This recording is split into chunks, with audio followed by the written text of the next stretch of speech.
Psalms chapter 138 verse 6. For though the Lord is high, he regards the lowly, but the haughty he knows from afar.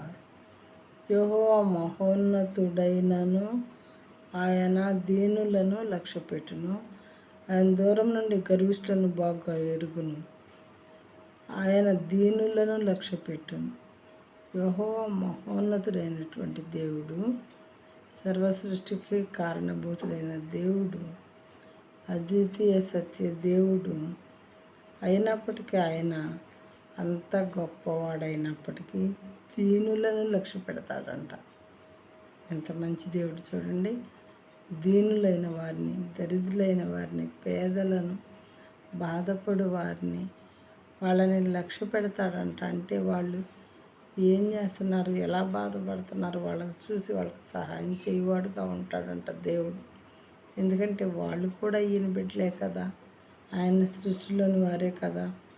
అందుకని యెహోవా మహోన్నతుడైనను, ఆయన దీనులను లక్ష్యపెట్టును, గర్విష్ఠులను బాగుగా ఎరుగును. ఆయన దూరం నుండి గర్విష్ఠులను బాగుగా ఎరుగును. గర్వం అనే లక్షణం దేవునికి అస్సలు ఇష్టం ఉండదట. ప్రియమైన వాళ్ళారా, ఆయన వాళ్ళని ఒక కంట కనిపెడుతూ ఉంటాడంట దేవుడు, గర్విష్ఠులైనటువంటి వాళ్ళని, వాళ్ళ మార్గములు, వాళ్ళు చేసే పనులు కూడా.